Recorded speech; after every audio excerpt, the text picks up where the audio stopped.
Great. Saskia, why don't you get started? Welcome everybody again, and handing over directly to Saskia, CEO and co-founder of Yunus Social Busines. Thanks so much, Dan. So welcome everyone to our webinar today. Really excited to have you all in the room. My name is Saskia Breuston. I'm one of the founders and CEO of Yunus Social Busines.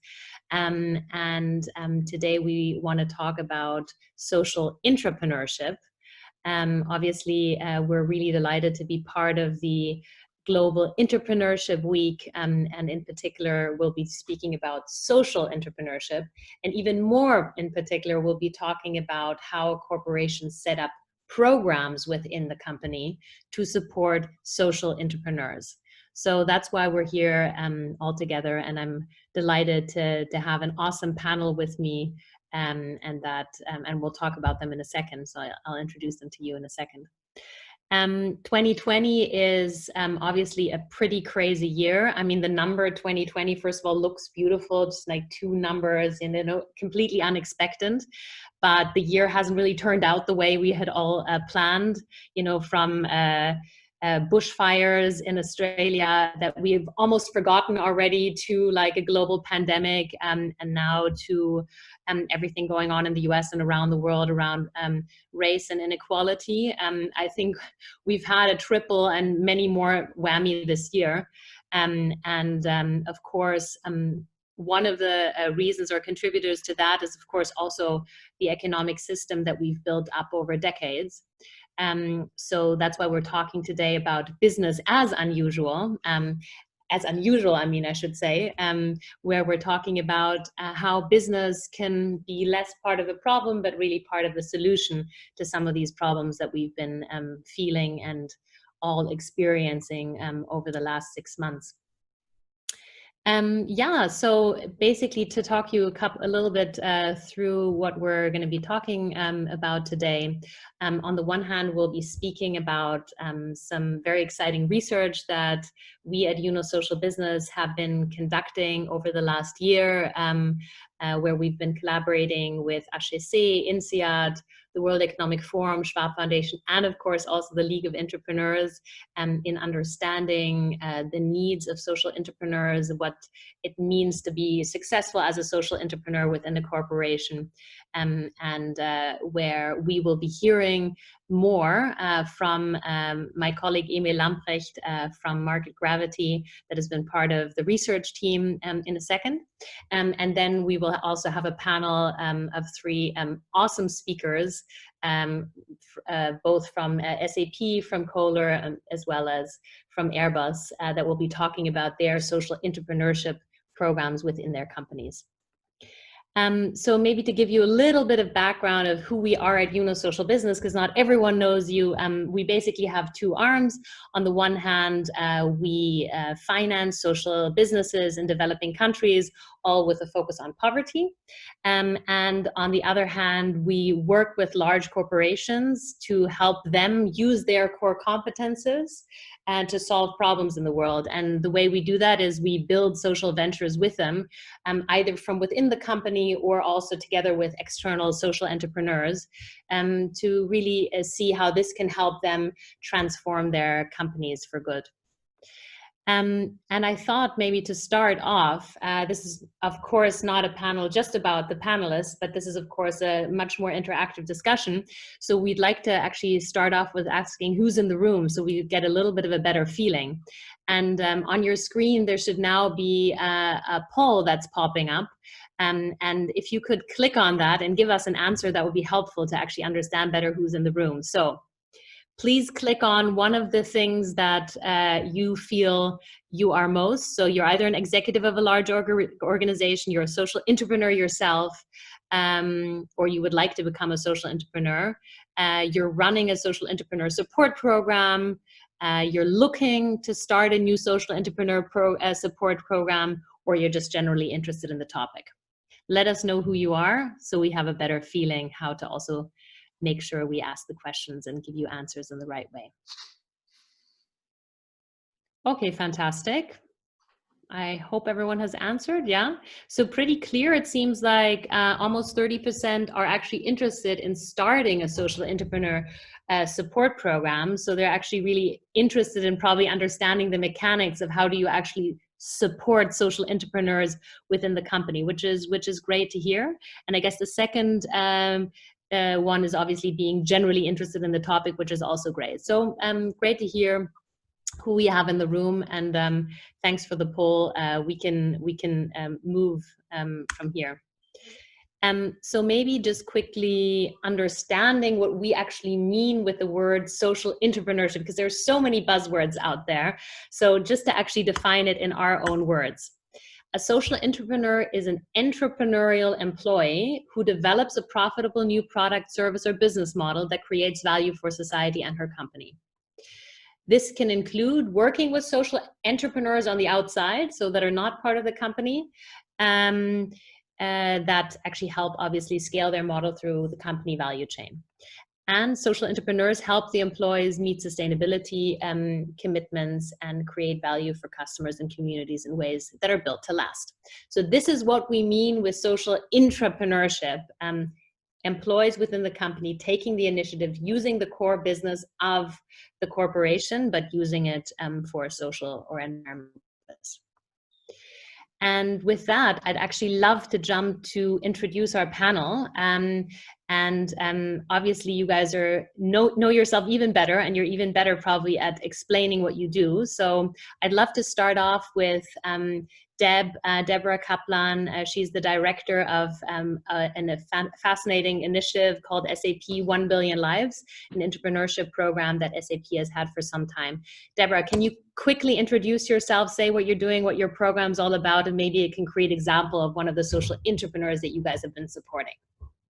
Absolutely. So thank you so much for inviting me to be part of this panel today, Saskia and team. I'm delighted to be here. I'm Deb Kaplan. I run SAP 1 Billion Lives. It's our social innovation program, which really taps into the collective intelligence of our social entrepreneurs. We seek to drive social impact, employee engagement, future-proof our business. And we also want to be agile enough through the program to deal with a world full of surprises. So for example, COVID. We were able to tap into 1 Billion Lives and find and inform answers for a corporate response to COVID. So those are the key areas in which we're working. We have two streams where we develop entrepreneurs, and one example is where we've got a team of people working within SAP Canada who are collaborating with the Norwegian Refugee Council and helping connect those in needs with those on the ground in humanitarian efforts. Using software for good. So we're really focused on our core competency using tech for good. Fantastic, Deborah. Okay, well, we'll introduce our second speaker, Ray Bachman. Ray is obviously heading the Airbus BizLab and also the Africa for Future initiative. Ray, if you could quickly introduce yourself and all the fascinating things that you're working on. Okay, thank you very much. So on the one hand, Airbus BizLab is transforming ideas into businesses, and we really do this through forms. So on the one hand, we work together with entrepreneurs, with startups, but on the other hand, we also work together with the intrapreneurs, with the internal innovators. And I've been leading the part that is doing it here in Germany, or where we cover Northern Europe basically, and then we have a global team as well. So through this initiative, one very particular part is in this initiative is where we launched Africa for Future, because we saw that actually for the African continent, we needed to build a specific program. And this is what is then referring to Africa for Future. And I think in terms of for the people that are also wanting to build entrepreneurship programs, I think what would be interesting to explore in this panel is that we started with a accelerator model, corporate accelerator model, very classical. And more we shifted it and we integrated sustainable development goals as measurements to define what are the innovation that we want to work on. And so I'm really excited to explore this here with you as well. Fantastic, Ray. Thank you so much.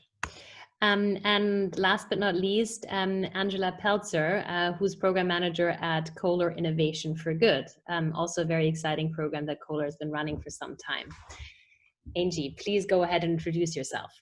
Hi, everyone. I'm excited to be able to be with you today. So I'm with Kohler's Innovation for Good initiative. So we're a small team really driving innovations aligned with a social purpose, specifically SDG goals 6, 7, and 12. But really how we harness all of the entrepreneurs within Kohler is through our annual iPrize challenge, where we put out specific challenges aligned with those SDGs, asking for our associates to come up with new business opportunities, solving those challenges, and then we invest in the winners of those challenges throughout the following year. Fantastic. Thanks so much, Angie. Yeah, that completes our panel that we'll be hearing about in a second. And now I'd actually like to hand over to my colleague, Emil Lamprecht, who's also the founder of now I'm saying market gravity, but that's obviously completely wrong. Growth mechanics, sorry about that. I got like completely confused. I got a COVID attack here for a second. Sorry about that, Emil. He's obviously been co-leading one part of the research that we've been doing over the last year. And Emil, if I could ask you to share some of the learnings from the research perspective that you've been involved in over the last many months, with all of us, so we can get a little bit of a grounding in our learnings and then go into the very practical panel discussion. Would be a pleasure. If you go ahead to the next slide, I'll just introduce myself really quickly. My name is Emil Lamprecht. As Saskia said, I'm the CEO of Growth Mechanics. Our mission as Growth Mechanics is to solve real human problems through business. We're not specifically a social business organization, but we work globally on a number of different initiatives that are mostly grown from our internal portfolio development. So we are sort of a collective organization of entrepreneurs, if you will, or entrepreneurs, depending on what lens you want to put on. But our background is building programs. So we've actually built accelerator programs for startups of a huge variety of industries in 34 countries over the past 6 years, either built, supported, or operated, in collaboration with a number of multinationals, including building up and operating Google's Launchpad program, working quite a lot on building the InsurTech ecosystem that evolves around Munich the past few years, and so on and so forth. So we have a very program-centric lens where we've done quite a lot of study into methodology and founder behavior. And so we were quite happy to be brought on as a partner to look at specifically social intrapreneurship programs as an extension of the entire business as unusual study, which we'll walk through now, the details sort of what the studies include, but then also sort of the details of this new one that we're launching today. You can go to the next slide, please. Great. So there's 3 primary studies that have been launched, if you include today being number 3. The first study, which this is all a collective series that has been developed over the last 14 months of research. And the first one was really a qualitative deep dive into social entrepreneurship as a topic, specifically with social entrepreneurs themselves. We had in-depth interviews with over 50 of them across the world, predominantly US and Europe. And that study was actually launched at Davos at the World Economic Forum in January. That was followed up by a quantitative study, which was sort of a validating the findings exercise, and it's still actually an ongoing series of tests that are being done right now. The original study that was launched a month or 2 ago now included sort of analysis from 4 very large-scale tests across 3 multinationals. And then today we're talking about entrepreneurship support, so specifically the programmatic element, which is a bit of an ethereal piece to study, given that there's not a whole lot of programs in the world, but there is a whole lot of effort to find mechanisms for support, which meant that there was lots of bits and pieces that we could collate and bring together from around the world with different initiatives.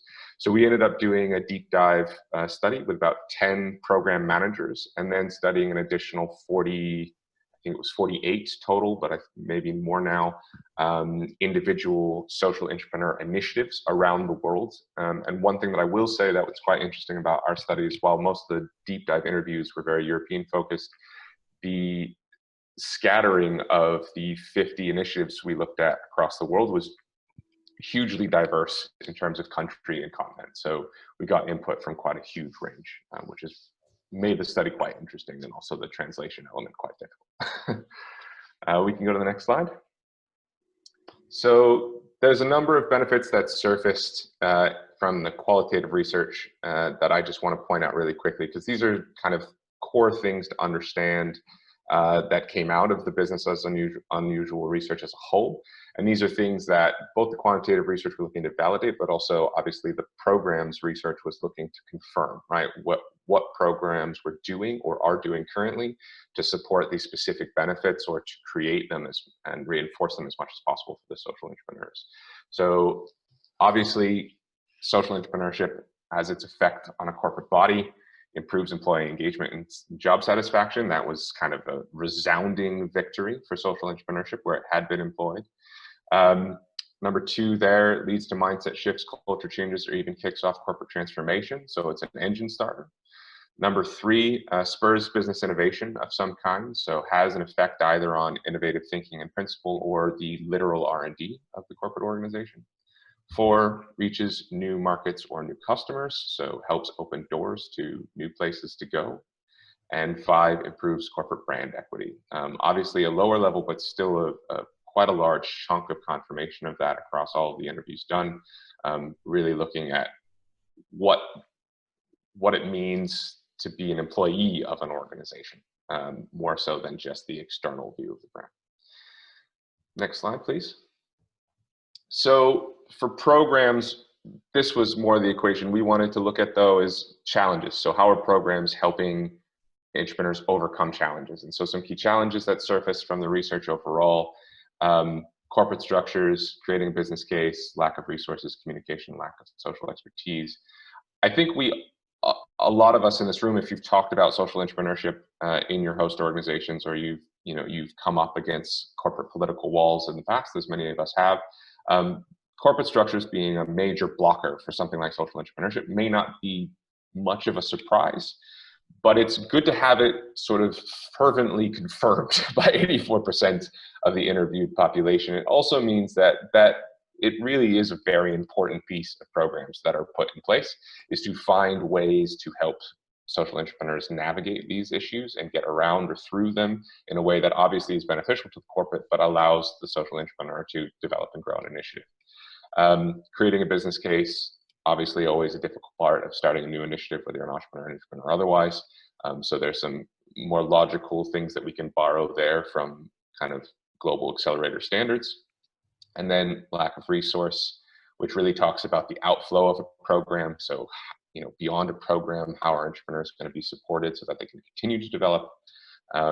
Communication, that's often an internal thing. How is things being communicated internally around social entrepreneurship? And then lack of social expertise, being the individuals maybe not having enough on the ground time with social topics. So if we go to the next slide, there's sort of several key topics that have surfaced here. There's a few headers that will come up over those icons, I believe. Stakeholder management being where we started to realize there was a consistent narrative for program managers. So as we started to really dive into programs, these were four things that came out the most. So stakeholder management, who they are, who those players are, how you have to manage the narrative for each of them individually, because CEOs versus VPs versus department heads versus social entrepreneurs, they all kind of require different elements of support, but also justification to get on board with the program. And the program managers that we spoke to all kind of individually had various angles of focus, but collectively sort of pointed out that if you are not managing this well, it's a major challenge to move the program forward. So this became a key part of our insight. Second to that was communication structure. So overlaying those stakeholders is how are you configuring communication between stakeholders? So we'll walk through those details in a minute, just to kind of introduce that concept. The third is the literal program strategy and elements. So what's put in place, in what order, why in that order, and how do they feed each other? So what's the development cycle of a program over time? And then the ever ethereal and very difficult question for programs rolled around, but specifically social entrepreneurship programs: what to track? It is amazing how difficult such a simple question can be. I by no means claim that we have staked a claim on an answer, but one of the things that we have done with the playbook is started to outline some of the things that are very important to start looking at, how to track some of them, but also what stakeholders to involve in the decision of what's important to track and why, because there's a lot of things that come up as demands from stakeholders of we want to know this about the program. They're not necessarily relevant when you ask them why do you want to know that, like what's the actual mechanism that helps make a decision. If you really have a value-based discussion with stakeholders about what to track, what you end up focusing on is very different than necessarily the sort of go-tos that surface normally in those conversations. So in the next few slides, we're just going to talk very briefly about the middle two items here, communication structures and program elements. But you know, one of the things that we wanted to do was make sure that our program managers confirmed what we were talking about in the other studies. So, you know, 70% of our program managers interviewed identified new business opportunities. So we saw that in the key benefits from the qualitative research. But 80% of them confirmed our key challenges, which is that the existing corporate structures and mindsets were often a blocker to continual development of the program itself, not just the social entrepreneurs within it. So with those confirmations, we then moved into kind of depths of the report. So these are the two main takeaways. And I think, you know, they can seem oversimplified, but I think it's important to have simple takeaways. The report itself, which we'll show you where to download in a bit, is a 45-page, highly visual report that includes a playbook. So it's got quite a lot of data in it and all of the research in it, but it also has a kind of visual outline of how to put programs together based on our findings. But everything that we've put in there is always looking back at these two things, which is that no program is a silver bullet. There's no single program element, whether it be an accelerator with mentoring or a field trip exercise or something like that. There's no one thing that's going to change the way a corporate operates. I think that's quite obvious, but a very important statement to underline. It takes many inter-exchanging elements and influences to really facilitate change and to really facilitate a program being able to mature and grow and take social entrepreneurs with it. And then the second, it can be very difficult to measure the success of early program implementation. That goes back to the what to track question. It's very important to have this conversation very early on. What do we really need to track and why? With all of the stakeholders involved in implementing a program, the less that this conversation was had early in a program journey for all of the programs we looked at, the more difficult it was to keep the program going over time because they didn't really know how to necessarily respond to the KPIs that were being demanded and not necessarily agreed on. But they also didn't have a clear picture because they'd never had the conversation on what they should be tracking instead. And that just makes it very, very difficult to adjust, and it's very hard to retroactively find data that you didn't collect because you didn't know you had to. So next up, I just wanted to show kind of a quick visual example of some of the stuff that's in the program. Now, there's obviously quite a lot of documentation around this, but there was some clear communication changes that happen as a result of designing a program and that are very important to do consciously. So stakeholders overlap sort of more typically in a hierarchical system, which is fine and quite common in quite a lot of our organizations. But during a program, you need to kind of synthesize or facilitate an inter-exchange of communication types between different stakeholders. And so part of the program sort of graphs how that would ideally look. And if you go to the next slide, we also sort of look at how programs overlay that. So if you're really going to get into the nitty-gritty of where's the value exchange between different stakeholder types, and you're interested in how to be consciously aware of that in the development of the program, I highly suggest giving the report a read.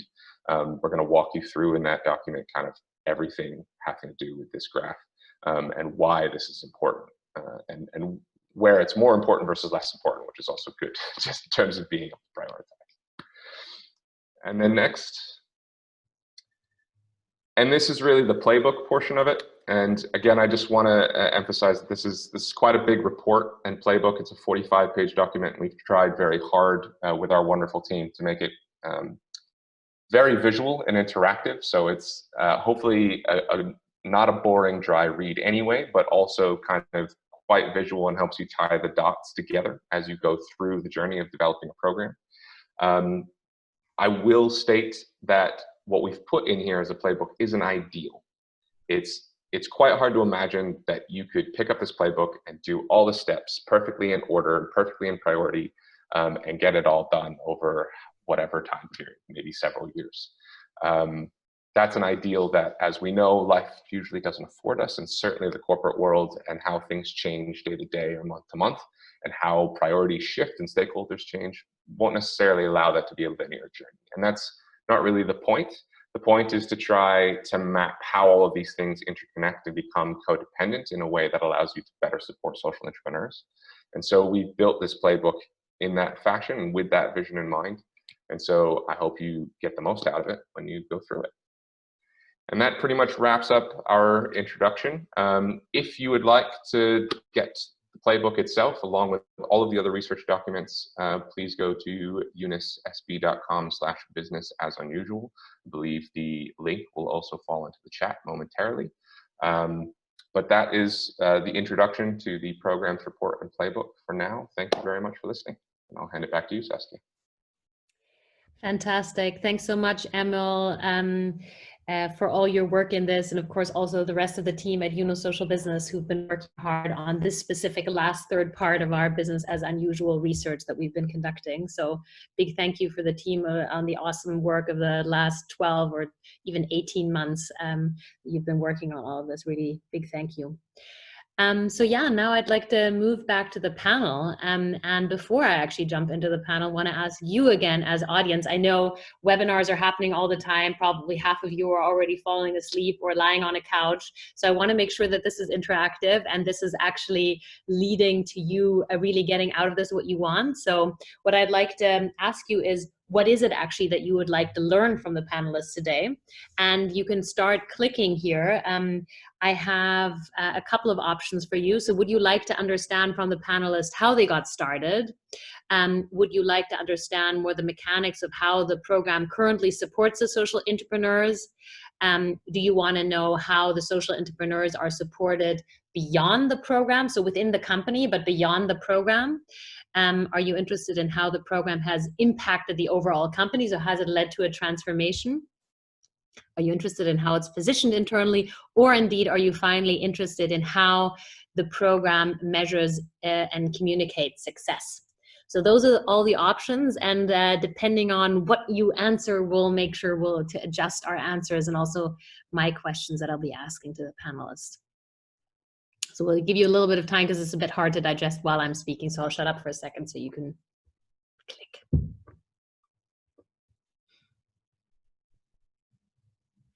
Okay, I think we're good. I see that it's fairly spread out. So I think you're all sort of interested in all of the above, I have the feeling, but the strongest one is how they measure and communicate success, which I do believe, and then after that is how they position the program internally. So what I'm interpreting out of those answers is that you also need arguments of how to pitch that internally, that such a program is actually necessary, and especially on the success metric, obviously, these are programs that may not be linked directly to financial success, so they're a bit of an outlier, and it's probably sometimes harder to make that case. So coming back to the wonderful panel, Deborah, Ray, and Angela, please join me again, but obviously we're there all the time since this is a digital panel. And I'd actually love to jump in right exactly on that particular question in terms of, you know, intrapreneurship is getting a little bit more popular these days. And, you know, most companies have sort of started entrepreneurship programs or understand that it's important to get employees to think in a more entrepreneurial way. Now, today, we're obviously speaking about social entrepreneurship, which is already a little bit more of a difficult pitch than just entrepreneurship. And on top of it, we're actually talking about even one step further, namely a systematic approach to social entrepreneurship. So we don't just want one social entrepreneur, we want many in the company. That's what your programs are actually doing. So I feel, you know, that's quite a pitch to make to your CEO, given that we're still in the world where, you know, until last summer, shareholder value maximization was the number one reason why a CEO was in place, especially in the US. So maybe to all three of you, and I don't know if anyone wants to volunteer to start, you know, how did your companies actually come to the conclusion of actually running something as big as a social intrapreneurship program? You know, or let's say, what did the three of you do to convince your boards to actually make this happen? Who wants to jump first? I see Deborah coming to the camera. I'm happy to go first. Okay, great.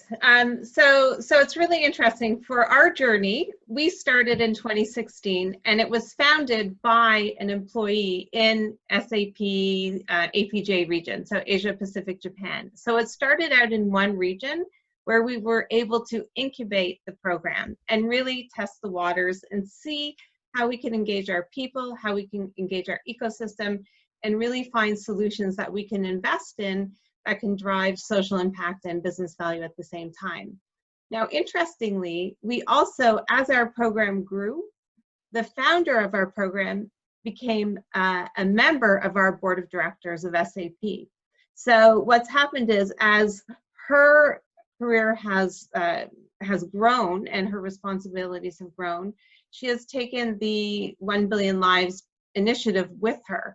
So we're very fortunate now that we're in the position that we have a board sponsor behind SAP 1 Billion Lives, and that has really made a world of difference. So we started in 2016. We were global for about, we've been global for about the past 2.5 years. But before then, it was a regional initiative, which had really taken off in the region, but didn't scale globally. So to your point earlier, we don't want just one entrepreneur here or there. We really want to drive social innovation across the company. And with board sponsorship, we've been able to do that and now have the program running in all 7 regions. Fantastic, Deborah. I mean, how was that for you, Ray at Airbus? Did you also have backing from the CEO right away, or let's say a board member, or did you have a bit more of a struggle to get through?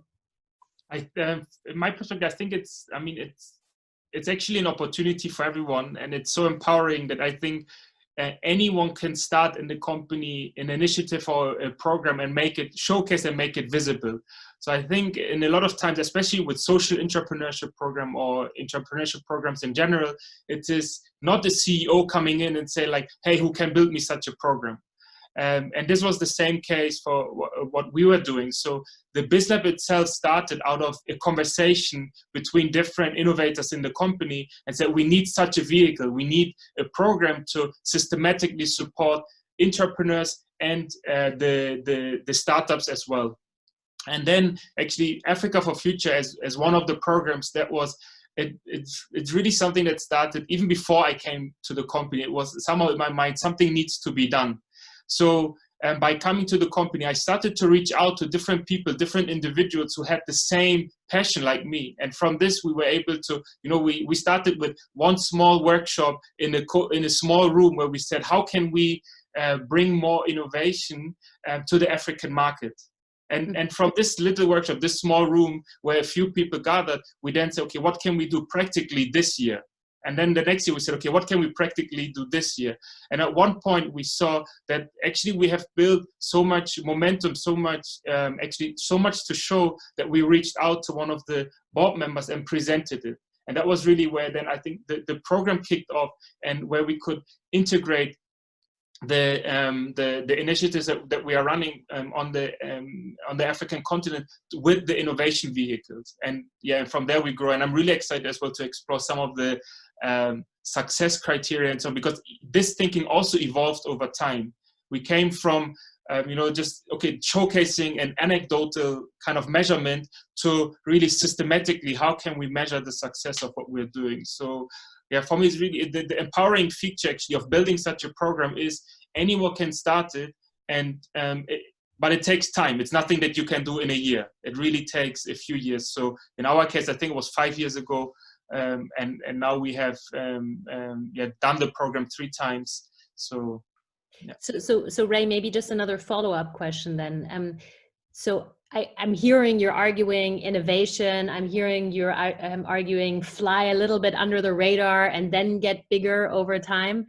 But still, just help the audience understand a bit more how you made that case internally, that for Airbus, they now need to have the Africa for Future lab running. Like, what's the argument that you were using mostly? Okay. The argument in year one is, it is great to do and it's great to try. And this is what I mean with anecdotal. We created an anecdote of one entrepreneur that would be working with the startups together to create a new business. And that was enough for year one. And for the top management, this gave them a feeling for how could this innovation look like. But now in year three, this argument is not enough anymore. We cannot argue with one anecdote where one entrepreneur has experienced a new product. In year three, the argument is very different to the top management. Now we come with measures where we say this is the value creation, this is the financial value creation in the next 5 years. So we change the arguments to the top management. I think, and maybe I like to tell stories. So we went into the launch of this year's program, and we talked with the sponsor from this year, from the top management.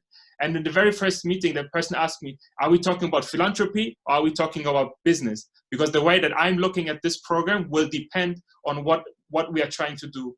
And my response was, we want to do business with this program. This is about creating not only philanthropic avenues. This is really new markets, new business, new products, new services. And then the person responded, "Okay, I will evaluate you also differently." Fantastic. And actually, Ray, I'll come to that and again, but I also want to hear actually Angie's story in that sense, because obviously Kohler is a family business. So to a certain extent, you have different standards than a publicly, or let's say flexibility than a publicly listed company such as SAP. So how was that in your case? Like, why did Kohler actually take the decision, or how did it all work out to actually start a social entrepreneurship program? That's a really good question. And we are, I think, fortunate to have such a rich history and a family dedicated to being leaders when it comes to social impact and social innovation. So back in 2012, when we were really starting to formalize our corporate social responsibility program, it was the Kohlers themselves, Laura Kohler, who was thinking, we have some of the world's best designers, and we address major world problems in terms of sanitation. What if we engage with them to come up with new solutions to the SDG goals that we were just starting to align to? So it originated from there, and it was a slow process in terms of it originated with kind of workshops with our associates coming to these workshops to think about these problems, continue to brainstorm. They did field trips to see the problems firsthand, and then iterated in their spare time. When a couple of these ideas actually turned into viable products that could be sold and become a scalable business, that's where Innovation for Good actually became much more of a formal entity with staff.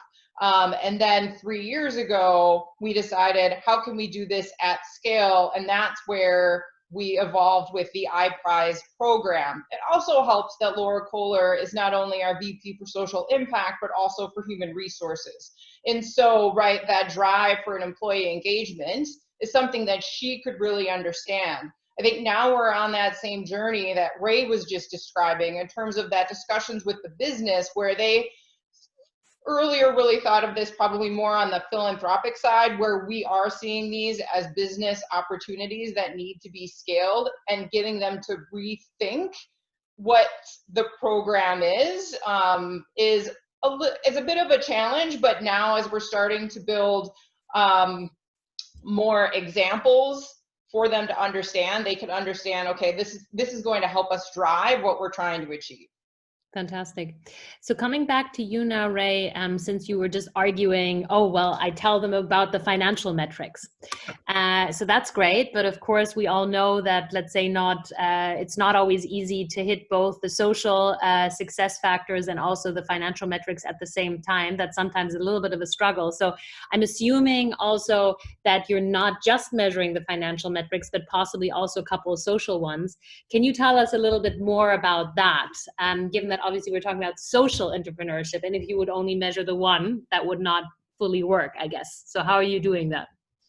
Definitely it wouldn't work. So in that sense, but it needs to be done in order to make it viable for the top management. That's why I emphasize it so much, because sometimes when we're in the discussion around social intrapreneurship or social anything, we shy away from that financial one because it's so difficult to measure actually. Yeah, and sometimes even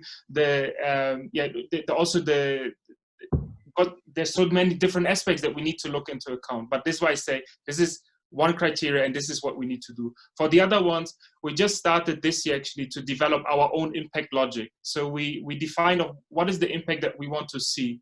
So which is scaling businesses based on aerospace technologies, because this is what we are doing, to create markets and prosperity in markets in low and middle income countries. This is the logic that we have defined. And then based on that, we have then went along and said, okay, what is the inputs that we need to do? What are the activities, the output, and then the outcome? So from the outcomes, we have now really focused on 4 SDGs. And I mentioned one of them because this program, the way that we have designed it this year, is really focused on agriculture. Because what we saw is that what we wanted to make is the contribution to the Sustainable Development Goal number 2, which is zero hunger, and in that sense also food security. So what we are looking at is through the solutions that we are developing together with the startups, how many farmers are then having access to these new technologies? How many farmers could improve their yields? How many farmers could then also sell maybe to better prices because they have higher quality? So these are now some of the impact measurements that we are looking at that are contributing to our impact logic. Mm-hmm. But it's really just the starting point. For us, it's a whole new learning to think about the impact logic in itself. I think for us as the people running the program, it's such a great learning in itself to think about that logic. But again, Ray, coming back, your argument towards management is the financial side of things. Are there any other, let's say, non-financial arguments that you make why this is sensible? Just again, to make sure we all are aware what the case is that you're making. Because the impact, that's amazing. Obviously, this is what we care about, but maybe not every shareholder. So to be I would rather like to leave that question to the other panelists, because I know what Emil presented and he talked about employee engagement and all of these things. I know they are important, but I said for myself and for the program that we are doing this year, I said, I want to figure out that financial piece and that impact piece, because I believe that those are the 2 things that the management cares most about. And the other factors are really important, but I believe they are not the reason why a program will be supported for the next 5 years. Fantastic. No, that's a very interesting point. So exactly coming to that, maybe then also actually for you, Deborah, now, again, I'd love to actually hear if there's maybe 1 or 2 real success stories that have come through your program where you're saying wow, I'm super proud of this. And this is what I would call success in that sense. I don't know if you have a concrete example that you would want to share.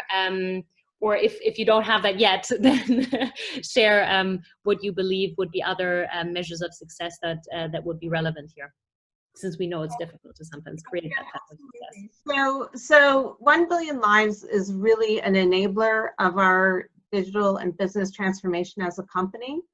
So for us in 2010, we started our transformation. It might be a lot earlier than in other industries because software was one of the areas that was impacted first.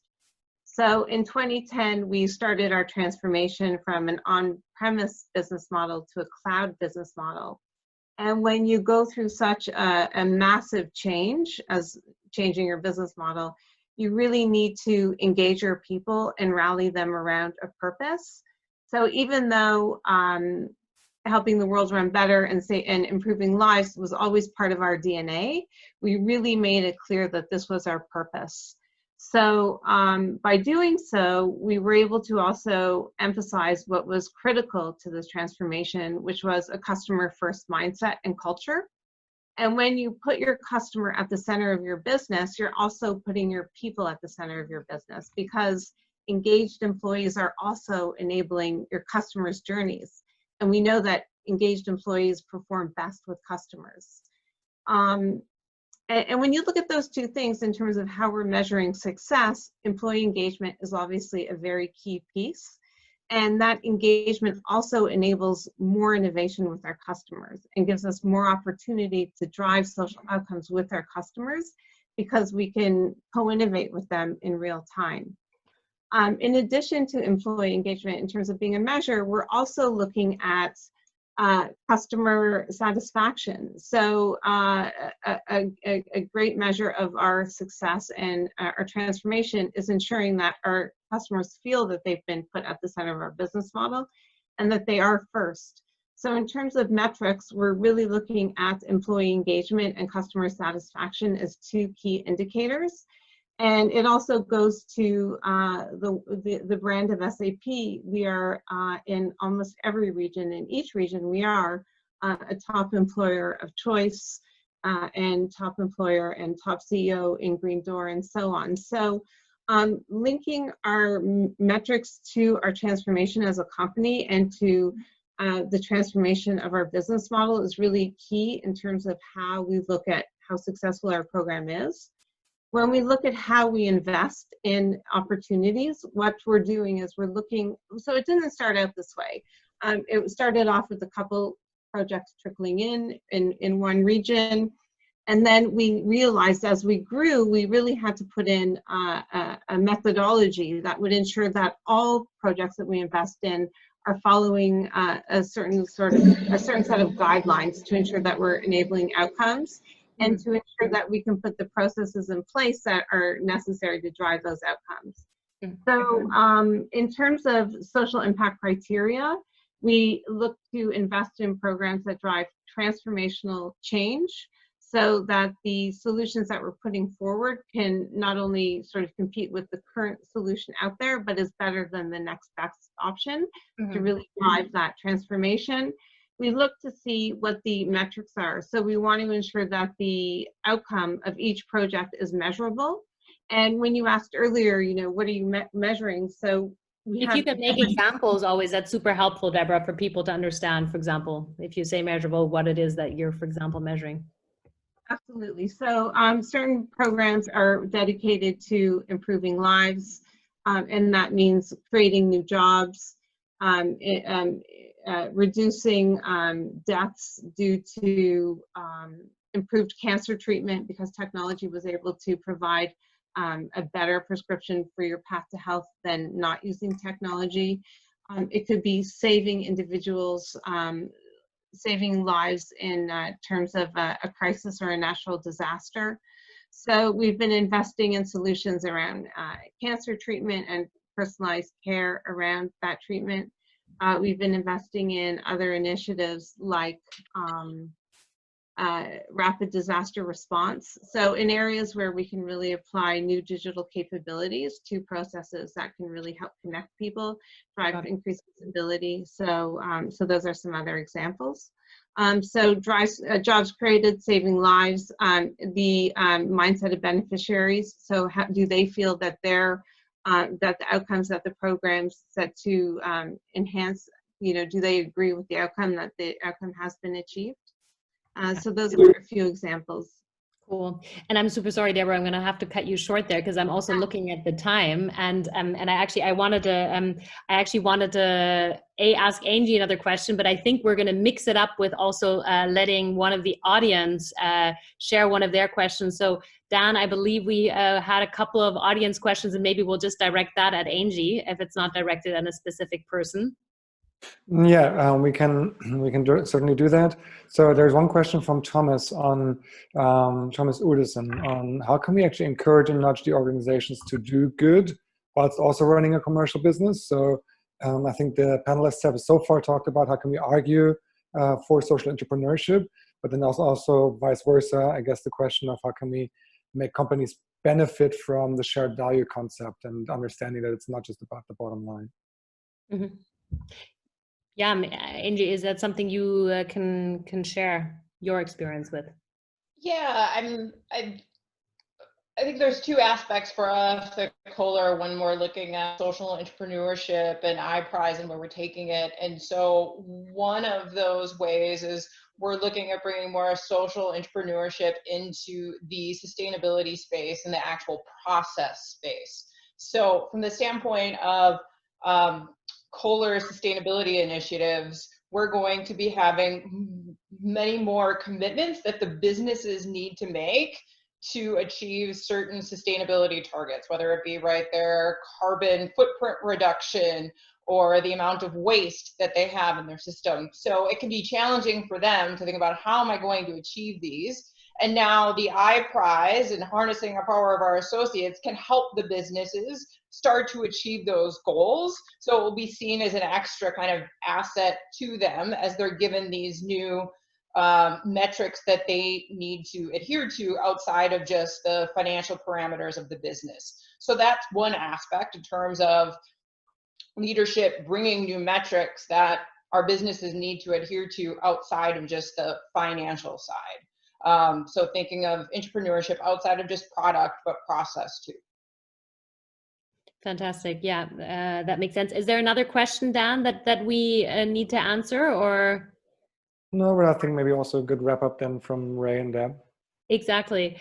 So, I mean, what would be, I'd love to actually hear from maybe like a 30-second statement from the three of you.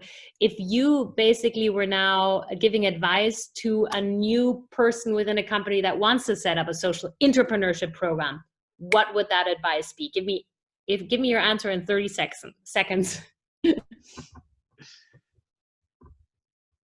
Okay, I can start. Okay, so I think first is assume that the management wants to do it as well, but they need you to show them the path. And in order to make them see that path, you need to allow them to see baby steps that are not so risky. So now think about what is the very first thing your management can engage in this year, despite all the different problems, and make happen this year. And this baby step would be already more than enough. And from that, you will learn so much that you can build then something bigger next year. Fantastic. So have the bigger vision in mind, start with baby steps. What about you, Deb? How is it? What would you say from an SAP perspective? What's your advice to others? Well, I agree with Ray. Quick wins and small wins really matter, and be persistent and be bold, because if you can't champion an entrepreneurship program and win over the hearts and minds of your people, then it will be really difficult for other people to get behind you. And that's really necessary to drive that change and create such a program. Fantastic. And finally, Angela, what's your advice to others? Right now, what we're trying to do is focus more on the innovation standpoint of entrepreneurship than the social side, in order for them to understand the connection, how thinking differently can really drive innovation and a new way of thinking within the business. And so thinking of innovation as well as the social side of entrepreneurship. Perfect. I think that's very helpful, to putting innovation in the forefront, since obviously looking at the business from a social perspective actually can drive innovation in an awesome way. So a big thank you to this awesome panel. I think we really learned a lot today. I have a million more questions that are bubbling to my mind, but we're running out of time. And with this, I'll hand over to my co-managing director, Daniel Novak, who will wrap us up and tell you a couple of exciting pieces that are coming up in terms of next steps. So big thank you to the panel, and obviously also to the Global Entrepreneurship Week for having us as part of their agenda here. Yes, thank you everyone. And I feel a bit like the late Steve Jobs in saying there's one more thing at the end of this that we wanted to share with you. Obviously, as you know, as we've heard, there is a challenge in actually building a social entrepreneurship program, and it's not always easy. One solution to that is hopefully coming up soon, which is the Impact Pioneer program that we're happy to launch actually starting next year. And it's a 12-month support program where you can really outsource some of your social entrepreneurship programs but in a selective way. So we've worked together with the Schwab Foundation, sister organization of the World Economic Forum, to come up with this research and with this work. And together we've also looked at what can we now learn from this research to build a program that's supporting social entrepreneurs all around the world. We want to build this as a platform to include many organizations that have contributed to this space, like the League of Entrepreneurs, like Business Fight Poverty, like so many others, and really give entrepreneurs the opportunity to join this 12-month program from World Economic Forum in Davos 2021 to World Economic Forum Davos 2022, with peer-to-peer support, world-class mentoring, and really an opportunity to also excite their executives by giving more visibility to social entrepreneurship. So we're really excited about this, looking forward to building this with all the peers in the sector. Stay tuned for it. If you're interested, reach out to us via daniel@yunussb.com. We're gonna give you all the details that are needed. But again, thanks so much for building the platform here to the League. Thanks so much for joining us today. We had almost 60 participants. Thanks to the team, obviously, for setting up this session and for all the infrastructure in the background. To Emil and the Growth Mechanics team for the research of over 1 year now of hard work, and all of our partners, Hoffman Institute at INSEAD, the HEC, Porticus, and again, Schwab Foundation. Well, thanks a lot. With that, have more fun with the Global Entrepreneurship Week. I'll see you around in other sessions, hopefully. And good luck to our panelists with their programs going forward. Fantastic. Big thanks, Thanks, everybody. Thank you. well. Ciao. Bye-bye. Right.